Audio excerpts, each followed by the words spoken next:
이 시강에 대한 키 해킹 강좌입니다. 이 시강은 화폐의 시간 가치하고 기대 현금 수지에 대한 그런 내용인데, 여기에는 그 미래 가치를 구하는, 화폐의 시간 가치는 미래 가치를 구하는 공식과 현재 가치를 구하는 공식이 있는데, 미래 가치를 구하는 공식은 이런 얘기입니다. 자, 100원을 예금했을 때 3년 후에 찾을 돈이 얼마냐? 이때는 100원에다가 일시불의 내가 계수를 곱해주면 됩니다. 보통 거의 95% 이상 문제는 이게 이제 주어집니다. 보기에서 찾아서 이제 집어넣으시면 됩니다.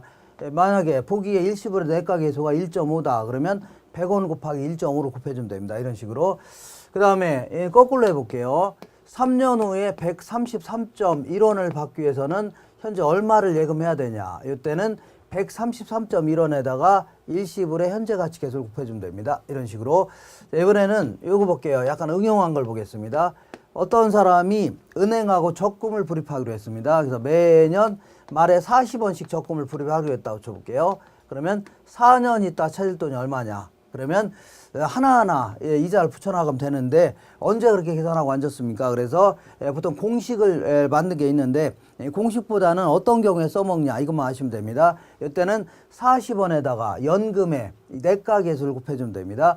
반대로 거꾸로 해볼게요. 이번에는 어떤 사람이 은행하고 적금을 불입하겠는데 적금 찾을 돈이 800원입니다. 그러면 매기 적금 불입액이 얼마냐? 그러면 여기서는 적금 불입액은 아는데 적금 찾을 돈 모르는 거죠. 여기는 거꾸로 적금 찾을 돈은 아는데 적금 불입액을 모르는 거 아닙니까? 그러니까 여기다 이자 붙인 게 800원이죠. 이때는 800원에다가 연금의 내가 계수를 뒤집어 놓은 게 있거든요. 그거를 감채기금 계수라는 겁니다. 감채기금 계수. 그래서 요거랑 요거랑은 요거 얘와 얘는 역수관계가 있는 겁니다. 얘랑 얘도 역수관계가 있다. 이거를 뒤집어 놓은 게 이거고 이걸 뒤집어 놓은 게 이겁니다. 이것분의 1한 게 요거고 요것분의 1한 게 요거다. 자, 그러면 두 개만 남았네요. 어떤 사람이, 어떤 퇴직자가 퇴직금을 퇴직연금으로 받는다면 50원씩 받을 수가 있답니다. 매년 말에. 근데 요걸 좀 한꺼번에 받으려고 합니다. 한꺼번에. 그러면 하나하나 예금으로 이자를 빼내면 되는 겁니다. 근데 어느 세월에 빼내고 있습니까? 그래서 이때는 50원, 이거 연금이라 합니다. 매기 반복해서 발생하는 돌 연금. 연금에다가 현재 가치 계수를 곱해주면 이자가 쏙 빠진 지급 시점의 가치가 나온다는 얘기죠. 요거 집어넣으셔서 계산하시면 됩니다. 거꾸로 한번 해보겠습니다. 어떤 사람이 그 200원을 그 퇴직금으로 일시불로 받는다면 200원인데 요거를 연금으로 좀 받으려고 합니다. 그 연금으로 받을 때는 이자가 포함되겠죠. 이렇게. 그럼 어쨌거나 이자를 쏙 빼는 게 200원이라는 얘기죠. 그럼 200원에다가 연금의 현가 계수를 뒤집어 놓은 거 있죠. 이걸 저당상수로 합니다. 그러면 왜 저당상수냐면 요 200원을 은행에서 빌렸다. 그럼 매기 갚을 원금이자의 합계액을 계산할 때는 여기는 이자도 포함되겠죠. 요때 계산한다고 해서 저당상수다. 이렇게 명칭을 씁니다. 이렇게 해서 몇 번이고 언제 써먹냐 요거 위주로만 잘 정리하시면 됩니다. 자, 다음 장 한번 보겠습니다. 자, 기대된 현금 수지를 측정하는 건데, 자, 내가 원룸 사업을 하려고 한다. 그래서 이렇게 해서 그래서 이 사람은 한 5년 정도 운영하다가 처분을 할 목적이 있습니다. 이때 매년 들어온 돈 있죠. 요거를 영업의 현금 수지다. 혹은 그 영업 수지라 하는 겁니다. 그 다음에 처분 시에 들어온 돈 있죠. 요거를 지분 복귀액이다. 요거는 이제 일종의 얘는 이제 그 장사해서 번 돈이니까 열심히 장사해서 번 소득 이득이라는 거고, 일종의 이제 자본 이득적인 성격이 있는 겁니다.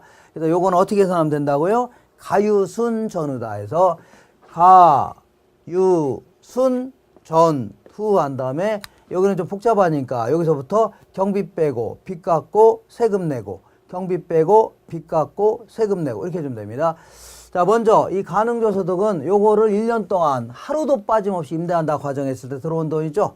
단위당 하나당 예를 들어 300만 원이다. 그러면 여기다가 20칸을 곱하면 되겠네요. 이게 바로 가능조소득입니다. 여기서 혹시 이사하고 이사 가는 과정에서 비어있는 방이라든가 뭐 지역 여건을 감안했을 때 어느 정도 빈 방이라든가 혹시 못 받을지 모르는 돈 있죠. 요거 좀 감안해 줘야 되겠네요. 그리고 부수입 같은 거 있죠. 자판기 수입이라든가 주차장 수입 요것도 감안해 줘야 되죠.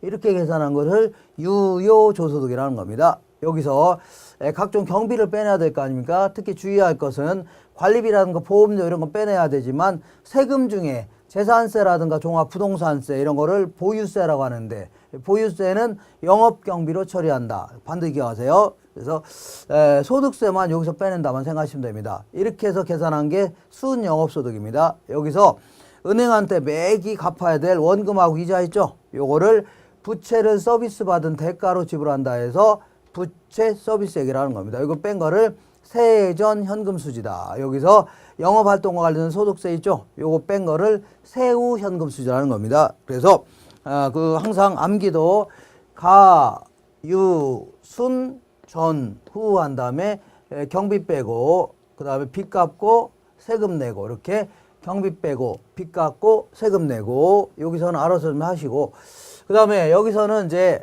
그 처분 시에 들어온 돈은 매, 순, 전, 후다 한 다음에 여기서 또 경비 빼고 빚 갚고 세금 내고 이렇게 해주면 됩니다.